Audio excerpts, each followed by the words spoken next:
The laughter reached her before the door closed. Soft, polite, aristocratic, and cruel. "Poor Lady Rosalind," one young voice murmured in the corridor. 32 and still haunting Hartfield like an old portrait no one wishes to remove. A ripple of giggles followed. Rosalind Merrick stood very still inside the music room, her hand resting on the brass handle as if it were the only solid thing left in the world. For a moment she wondered if they knew she had heard. Perhaps they did.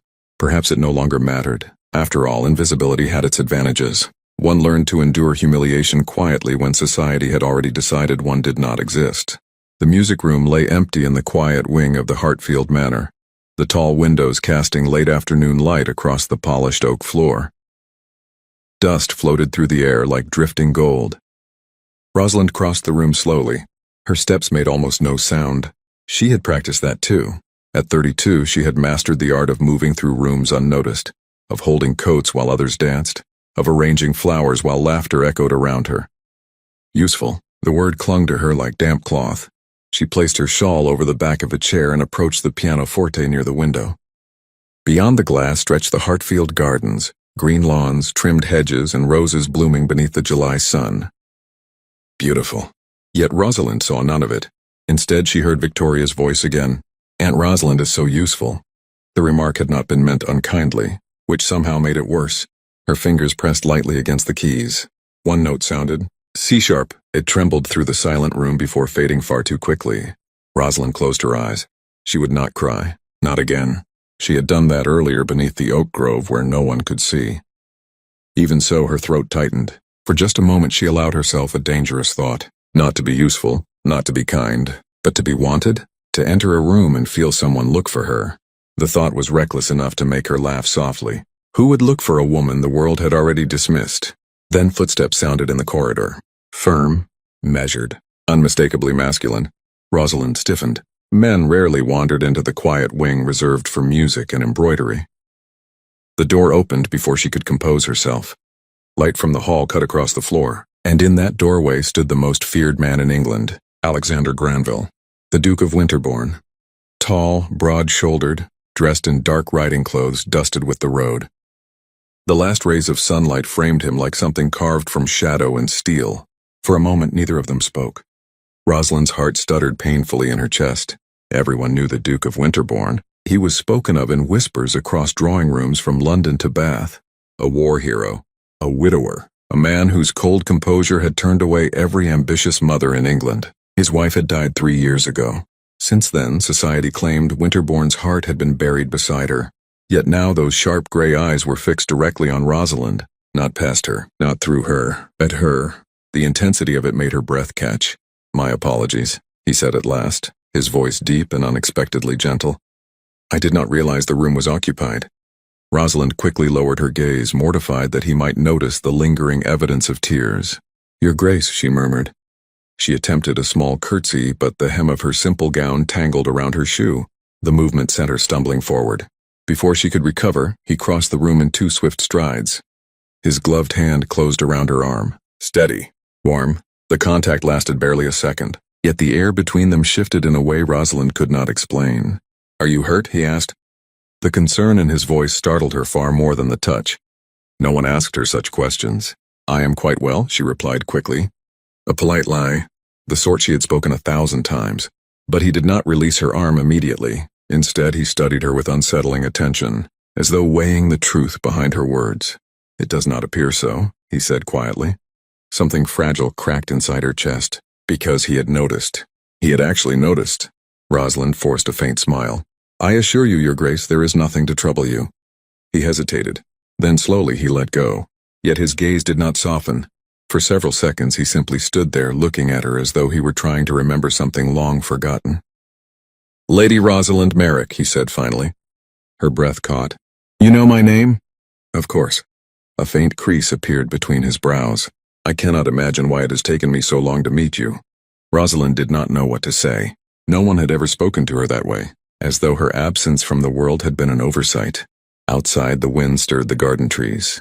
Sunlight flickered through the curtains, and for the first time in years, Rosalind Merrick felt something strange and terrifying awaken inside her. Hope, which made the next thought even more dangerous, because the Duke of Winterbourne was still watching her. and he looked like a man who had just discovered something the world had hidden from him. Alexander Granville had not intended to stop. From the far end of the meadow, he had seen only a solitary figure seated beneath the old oaks, a woman in a modest gray gown, still as a statue against the summer grass. His first instinct had been to ride past without disturbing her. Solitude in country houses was sacred. Yet something in the way she wiped her eyes, quickly as though ashamed of the tears, had tightened something unfamiliar in his chest. Before he had quite decided why, he had drawn the reins of his stallion. Now he stood in the quiet music room of Hartfield Manor facing the woman who had unsettled him, Lady Rosalind Merrick. The name lingered in his mind as if he should have known it long ago.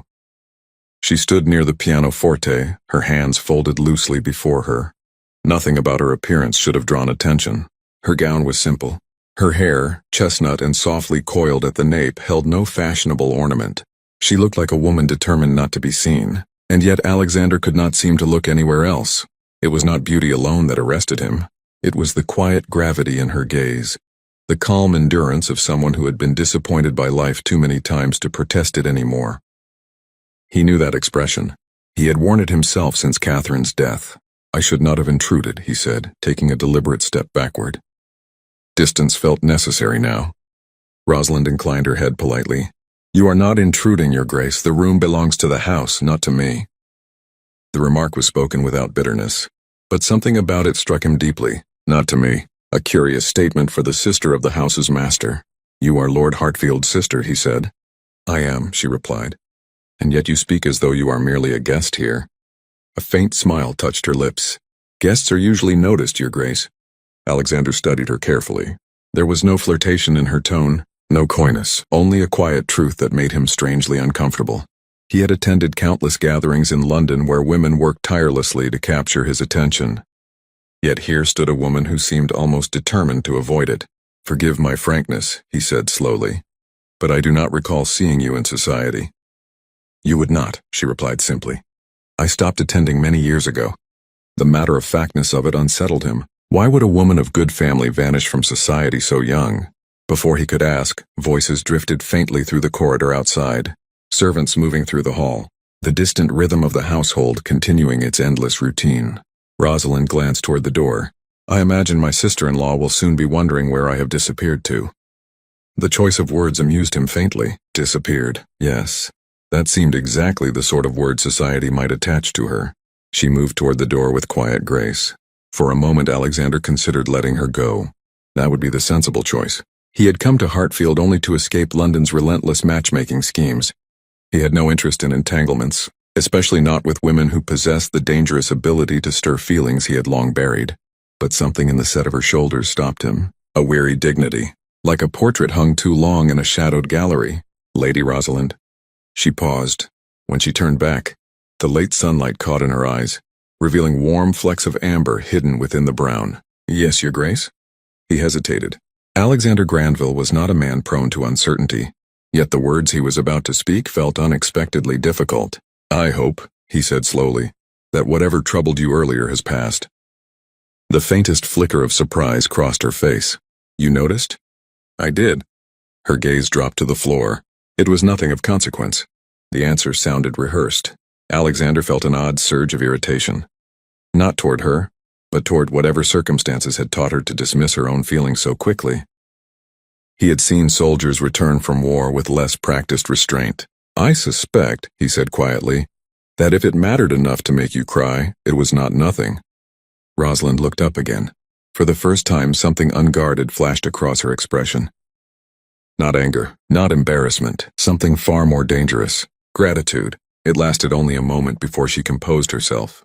"You are very kind to say so, Your Grace." Kind. The word struck him harder than expected. Kindness was not a reputation he cultivated.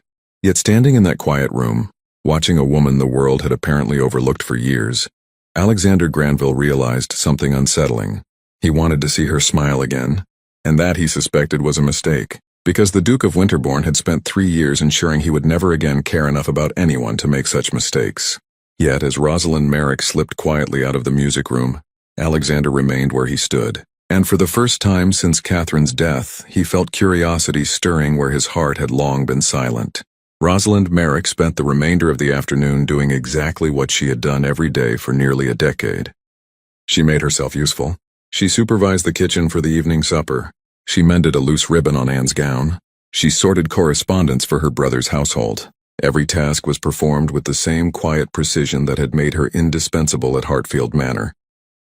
Yet her mind refused to settle, because every time she paused, even for a moment, she remembered the way the Duke of Winterbourne had looked at her. Not politely, not dismissively, but attentively. The memory unsettled her more than the cruel laughter she had overheard earlier. Cruelty was familiar, attention was not. By evening, the household gathered in the long dining room where tall windows overlooked the gardens. Candlelight flickered against polished silver and crystal glasses, casting soft reflections across the table. Rosalind took her usual seat halfway down the table.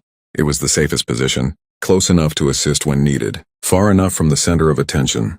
Her sister-in-law, Lady Diana Hartfield, presided elegantly at the head of the table, her posture immaculate and her expression cool. To her right sat the evening's most distinguished guest, Alexander Granville, the Duke of Winterbourne.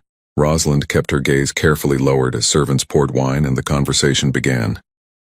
Victoria immediately claimed the Duke's attention. "Your Grace," she asked brightly, "is it true you attended the Queen's winter court last season?" Alexander answered politely, "Yes, Miss Hartfield." "And was it as grand as everyone says?" Charlotte added eagerly. "Quite grand," he replied. Rosalind focused on her plate. She had grown accustomed to such conversations. Young women adored tales of London society, and the Duke's presence was the greatest novelty Hartfield Manor had seen in years. She expected him to remain entirely occupied with her nieces, yet midway through the meal she felt it, that sensation again, someone watching her. Rosalind slowly lifted her gaze. Across the long table, Alexander Granville was looking directly at her, not in curiosity, not in politeness, in quiet assessment. Her heart stumbled. He did not look away. Instead, he tilted his head slightly as if asking a silent question. "Are you well now?" The understanding between them startled her. She gave the smallest nod she could manage. It felt scandalously intimate. A faint smile touched his mouth. Not the charming smile he offered the young ladies beside him. This one was different. Private, almost conspiratorial. Rosalind quickly lowered her eyes again, heat rising in her cheeks. Unfortunately, someone else noticed. Victoria followed the Duke's line of sight. Her brows lifted faintly when she saw where he was looking. "Oh, Aunt Rosalind," she said suddenly, her voice a shade too bright. "You always give the best advice." Rosalind glanced up cautiously. "Yes, dear?" "Tell me honestly," Victoria continued, smoothing the pale lavender sleeve of her gown. "Should I wear this color to the ball next week, or the blue one?" The question sounded innocent, but Rosalind recognized the trap immediately. Victoria already knew the answer she expected. Agreement. Rosalind had spent years offering gentle affirmations that allowed the younger girls to shine while she faded quietly into the background. Normally, she would have done so without hesitation, but tonight the Duke was still watching, and something strange had awakened in her chest. Something fragile, something bold. "I think," Rosalind said slowly, "that you should wear whichever color you prefer." Victoria blinked. That wasn't the question. Rosalind held her gaze calmly. "You look lovely in many colors, Victoria, but the one you enjoy most will always suit you best." Silence spread briefly across the table. It lasted only a few seconds, yet Rosalind felt the shift immediately. Victoria looked surprised. Charlotte looked thoughtful. Lady Diana's eyes narrowed slightly in quiet disapproval. And Alexander Granville? The Duke of Winterbourne smiled, not politely, not faintly, but with unmistakable approval, as though Rosalind Merrick had just done something unexpectedly brave. Rosalind lowered her eyes again, her pulse racing. It had been such a small moment, a harmless remark, yet something about it felt dangerously unfamiliar, because for the first time in years she had not made herself smaller, and across the candlelit table the most powerful man in the room had noticed. Alexander Granville had not meant to watch her. He had come to Hartfield Manor for a simple purpose: distance. Distance from London's drawing rooms, distance from relentless matchmaking, distance from memories that refused to loosen their grip on his conscience. Yet somehow, across the long dinner table surrounded by polite laughter and clinking crystal, his attention kept drifting to the quiet woman seated 6 chairs away, Lady Rosalind Merrick. She spoke little. She did not attempt to charm him. She did not flutter her eyelashes or press forward with clever remarks the way ambitious young ladies often did. Instead, she listened. She observed. And when she finally spoke, the entire table seemed to pause, as if surprised that she possessed a voice at all. Alexander had noticed the reaction immediately, the slight tightening of Lady Diana's lips, Victoria's startled blink. Rosalind had clearly disrupted an invisible rule, one that had long dictated her silence. It intrigued him more than it should have. Now, as servants cleared the final course and candles burned lower along the polished table, Alexander reached for his wineglass. The crystal stem pressed cold against his fingers. His gaze shifted once more toward Rosalind. She sat perfectly straight, hands folded neatly in her lap. Composed, unassuming, and yet he sensed the effort it cost her. The restraint, the careful control. It reminded him painfully of someone else. For a fleeting moment, another face rose in his memory. Fair hair, gentle blue eyes, a laugh that once filled Winterbourne Hall with warmth. Catherine, his wife, his failure. The memory struck like a blade sliding quietly between his ribs. Alexander's fingers tightened around the glass. He had loved Catherine. He had believed that love would protect her. Instead, he had buried her. 3 days after their son died in her arms, the physicians had spoken gently of fever and fate, but Alexander knew the truth. He had insisted they remain at Winterbourne during her pregnancy. He had dismissed London's physicians. He had wanted an heir, and Catherine had paid the price. The weight of that knowledge had followed him every day since. It was why he avoided attachment, why he refused every smiling debutante presented before him, why the idea of caring for another woman felt not romantic, but dangerous. Your Grace? Lady Diana's voice cut through his thoughts like silk drawn across glass. He looked up. You seem distant. My apologies, Alexander replied smoothly. Travel fatigue. She nodded with polite acceptance. No one questioned the Duke. No one expected honesty. Conversation resumed. Yet Alexander found his gaze drawn again toward Rosalind. At that moment she lifted her head. Their eyes met across the candlelight. For a second she looked startled, like a deer caught in quiet sunlight. Then she lowered her gaze again, but not before a faint blush spread along her cheeks. Something warm stirred unexpectedly in Alexander's chest. Dangerous, very dangerous. He forced himself to look away. He had no right to notice such things. No right to feel curiosity, especially not toward a woman whose life appeared already complicated enough without a grieving duke intruding upon it. And yet, when the ladies finally rose from the table and drifted toward the drawing room, Alexander found himself standing as well, almost without thinking. Rosalind lingered near the tall window at the far end of the room. She was adjusting her shawl, preparing, he suspected, to slip quietly away before anyone could request her assistance with music or tea. The habit of disappearing. Alexander crossed the room before he could reconsider. Lady Rosalind. She turned quickly. Her expression carried the faint surprise of someone unaccustomed to being addressed directly. Yes, Your Grace? For a moment, Alexander did not know what he meant to say, which annoyed him greatly. He was not a man easily disarmed. Yet something about her quiet presence had already unsettled his carefully ordered thoughts. Finally, he spoke the simplest truth available. Thank you. Her brow furrowed. For what? He hesitated, then said softly, for not disappearing tonight. The words escaped before he could reconsider them. Rosalind's lips parted slightly. Her eyes glimmered with something fragile, something hopeful, and in that instant Alexander Granville realized with sudden clarity that he had just done something profoundly reckless, because he had noticed her, and now he suspected he would not easily forget her again. For the next 3 days, Rosalind Merrick avoided the Duke of Winterbourne with almost military precision. It was not difficult. Alexander rode each morning with her brother across the northern fields, returning only briefly for luncheon before retreating to the library. Yet the mere knowledge that he was somewhere within the vast walls of Hartfield Manor unsettled her in ways she could scarcely explain. Every corridor suddenly felt smaller. Every quiet moment felt charged with memory. Most dangerous of all were the words he had spoken before leaving the dining room. Thank you for not disappearing tonight. No one had ever thanked her for existing before. The thought followed her like a melody she could not silence. On the morning of the Hartfield summer ball, Lady Diana summoned the household ladies to the drawing room. Bolts of silk and lace had been arranged across the sofa, while the 3 nieces discussed gowns with excited animation. Victoria will wear the sky blue satin, Diana announced. It complements her complexion beautifully. Victoria smiled with satisfaction. Charlotte, the pale rose, Diana continued. Charlotte nodded happily. Then Diana glanced toward Rosalind. And you, Rosalind? Her tone was casual, almost absent-minded. Rosalind folded her hands quietly. The gray one, I believe. Victoria laughed, a light musical sound that nevertheless pierced the room. Aunt Rosalind always wears gray, she said, or brown. It is as though she wishes to disappear entirely. Charlotte shifted uneasily, perhaps recognizing the cruelty hidden beneath the playful tone. Perhaps, Charlotte offered gently, Aunt Rosalind might wear something brighter this year. Victoria waved a dismissive hand. Oh, that would be quite a shock to the guests. Diana smiled faintly at the remark. The room felt suddenly very small. Rosalind forced a polite smile. I should hate to outshine you all, my dears. Victoria laughed again, as if that could happen.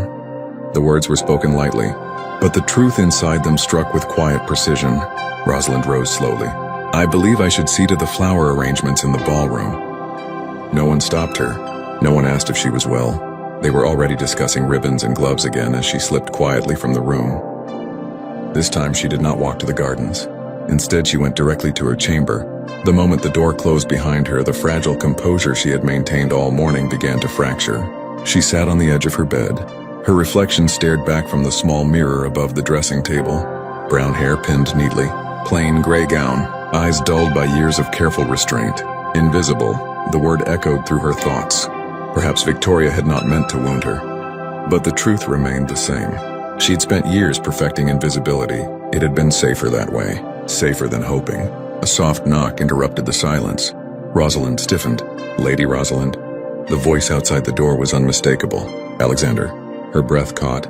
Not now. Not when her defenses had already begun to crumble. I am quite well, Your Grace, she said quickly through the door. A pause followed. Then his voice came again. Lower. Firm. No, you are not. The quiet certainty of it made her chest tighten painfully. Another pause. May I come in? Rosalind stared at the door. Every sensible instinct urged her to refuse, to preserve the careful distance that had protected her heart for years. But exhaustion loosened her restraint. Before she could stop herself, she crossed the room and opened the door slightly. Alexander stood in the corridor wearing his dark riding coat. Wind had loosened strands of his dark hair, but it was his expression that startled her most. Concern, and something dangerously close to anger. His gaze swept across her face, immediately noticing the tears she had failed to hide. His jaw tightened. Who made you cry? The question was not gentle. It sounded like a demand. Rosalind shook her head. No one. His expression did not change. Rosalind. Hearing her name spoken without title sent a strange shiver down her spine. She lowered her eyes. My niece said something foolish, she whispered. It is of no importance. What did she say? Rosalind hesitated. Then, because she was tired of pretending, she answered honestly. She said I am invisible. Her voice trembled despite her efforts. And she is correct, I have always been. She forced a faint smile. For a moment I believed perhaps that was not entirely true. Her gaze lifted briefly to meet his. But that was only a foolish misunderstanding. Alexander went very still. Then he stepped forward, slowly, deliberately, and closed the door behind him. You are mistaken, he said quietly. His voice had changed. Lower. Rougher. I see you, Rosalind Merrick. The word struck her like a sudden storm. I see you so clearly it hurts to look. And the heart she had taught herself never to hope again began to break open in a way she had not thought possible. Alexander Granville should never have stepped inside that room. The moment the door closed behind him, he knew it. Every instinct sharpened by years of discipline warned him to leave immediately. But the sight of her standing there, eyes red, shoulders drawn inward as if apologizing for her own sorrow, had shattered something inside him. Rosalind Merrick had spent years believing herself invisible, and somehow that truth enraged him. I see you, he repeated quietly. She stared at him as though the words were too heavy to hold. You see a mistake, she whispered. No. His voice cut through the room with quiet certainty. I see the woman who keeps this household from falling into chaos while others take the credit. He took a slow step closer. I see the aunt who comforts frightened children at night. Another step. I see the woman who speaks gently so others may feel important. Rosalind's breath trembled. And I see the woman who believes none of those things matter because no one has told her they do. She looked away quickly. Please, she said softly, do not be kind to me. The plea startled him. Why? Because I would not know how to survive it if it were taken away. The honesty of the confession struck him like a blow. Alexander lifted his hand slowly, giving her every chance to retreat. When she did not, his fingertips brushed lightly against her cheek. Her skin was warm, Soft. Rosalind closed her eyes as if the contact burned. You deserve kindness, he said hoarsely. You deserve to be seen. Her lips parted slightly. And you deserve more than this house will ever offer you. Her eyes opened again, searching his face. You speak as though you know me. I know enough. He stepped back suddenly. The closeness had become dangerous. Too intimate.